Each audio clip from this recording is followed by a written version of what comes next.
আসলে আজ থেকে ২০ বছর আগেও মানুষ এই দিবসের কথা জানতো না। এখন এই দিবস জানে না এমন বাঙালি নেই। আমরা এই দিবস সম্পর্কে বিভিন্ন আঙ্গিকে বোঝার চেষ্টা করি। প্রথম কথা হলো বিশ্ব ভালোবাসা দিবস বলা হয় 14ই ফেব্রুয়ারিকে। এটা এক ধরনের প্রতারণা বলা চলে, কারণ আমরা যখন ইংরেজিতে খুঁজতে যাই বিশ্ব ভালোবাসা দিবস, ওয়ার্ল্ড লাভ ডে বা এই ধরনের কোনো স্বীকৃত পরিভাষা কোথাও পাওয়া যায় না। এটার ইংরেজি নাম বা অরিজিনাল নাম হলো সেন্ট ভ্যালেন্টাইন্স ডে, যার সহজ অর্থ যে সাধু ভ্যালেন্টাইনের দিবস। এখন এই নাম থেকে তোমরা সহজে বুঝতে পারছো যে এটা একটা ধর্মীয় দিবস। একটা নির্দিষ্ট পর্যায়ের বুজুর্গদেরকে তারা সেন্ট বলে, সাধু। এই সকল সেন্টদের দিবস উপলক্ষে তারা বিভিন্ন উৎসব করে থাকেন। তো প্রথমত এটা একটা নির্দিষ্ট ধর্মের মানুষদের ধর্মীয় উৎসব, আর মুসলমানদের জন্য অন্য ধর্মের ধর্মীয় উৎসবে অংশ নেওয়া পুরোপুরি নিষিদ্ধ এবং এটা ঈমান বিধ্বংসী। মনে করো আমাদের প্রতিবেশী হিন্দু ভাইয়েরা, তাদের একটা ধর্মীয় অনুষ্ঠান আছে সরস্বতী পূজা।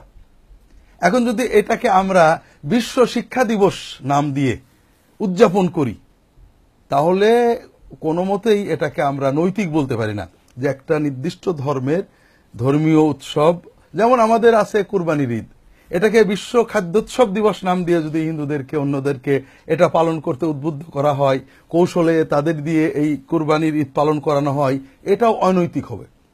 ঠিক তেমনি সেন্ট ভ্যালেন্টাইন্স ডে, সাধু ভ্যালেন্টাইন দিবস, সাধু ভ্যালেন্টাইনের ওরস, সাধু ভ্যালেন্টাইনের বার্ষিকী উপলক্ষে এটাকে প্রতারণামূলকভাবে বিশ্ব ভালোবাসা দিবস অনুবাদ করে ধর্মীয় দিবসটাকে সেকুলার রূপ দিয়ে যে আমাদের সমাজে প্রচলন করা হচ্ছে, চালু করা হচ্ছে, এটা নিঃসন্দেহে প্রতারণা। এর মাধ্যমে একটা ধর্মীয় দিবস সেকুলার দিবস, মানে ধর্মহীন একটা সাধারণ আনন্দের দিবসে পরিণত হয়েছে। ফলে অন্যান্য ধর্মের মানুষেরা খ্রিস্টান ধর্মের দিবসটা পালন করে তাদের ধর্মকে ক্ষতিগ্রস্ত করছে, ঈমান নষ্ট করে ফেলছে। দুর্ভাগ্যবশত এই বিশ্ব ভালোবাসা দিবসের নামে নামাজি, বেনামাজি, দিনদার, বেদিনদার, ইসলামপন্থী, অন ইসলামপন্থী সবাই এই দিবসটা পালন করতে শুরু করেছেন আমাদের দেশে। এটা হলো এই দিবস পালনের প্রথম পর্যায়টা। দ্বিতীয় বিষয়টা ভালো করে বোঝো যে ভালোবাসা অনেক রকমের আছে। যেমন মনে করো মাকে ভালোবাসা, সন্তানকে ভালোবাসা, দেশকে ভালোবাসা, দরিদ্রকে ভালোবাসা, এগুলো কিন্তু ভালোবাসা। কিন্তু বিশ্ব ভালোবাসা দিবসে কোন ভালোবাসাকে প্রমোট করা হচ্ছে? কোন ভালোবাসাকে? অশ্লীল ভালোবাসা, অর্থাৎ নারী পুরুষের জৈবিক ভালোবাসা। এখন এই যে ভালোবাসা দিবসের নামে যেটাকে প্রমোট করা হচ্ছে সেটা কি? নারী পুরুষের জৈবিক ভালোবাসা। আর মুসলমানের জন্য এটা ভয়ঙ্কর পাপ। আল্লাহ কোরআন কারীমে বলেছেন, ইন্নাল্লাযীনা ইউহিব্বুনা আন তাশিআল ফাহিশাতু ফিল্লাযীনা আমানু লাহুম আযাবুন আলীম ফিদ দুনিয়া ওয়াল আখিরাহ ওয়াল্লাহু ইয়ালামু ওয়া আনতুম লা তা'লামুন। যারা চায় যে মুসলমানদের ভিতরে অশ্লীলতা, অশালীনতা ছড়িয়ে পড়ুক, তাদের জন্য দুনিয়াতে রয়েছে ভয়ঙ্কর শাস্তি, আখিরাতে রয়েছে ভয়ঙ্কর শাস্তি, যন্ত্রণাদায়ক শাস্তি। কারণ অশালীনতা ছড়ানোর অর্থই সভ্যতা ধ্বংস হয়ে যাওয়া। দ্বিতীয় বিষয়টা বুঝলে তোমরা? প্রথম হলো যে এটা অন্য ধর্মের ধর্মীয় অনুষ্ঠান, এটা উদযাপন করলে মুসলমানদের ঈমান নষ্ট হবে। দ্বিতীয় হলো এটার মাধ্যমে অশালীনতাকে প্রমোট করা হচ্ছে। একজন মুসলমান অশালীনতা প্রমোট করতে পারে না, তাহলে তার দুনিয়াতে এবং আখিরাতে কঠিন শাস্তি, তার পারিবারিক জীবনে শাস্তি আসবে, সামাজিক জীবনে সে মরণের আগে অনুভব করবে সে নরক যন্ত্রণা ভোগ করছে।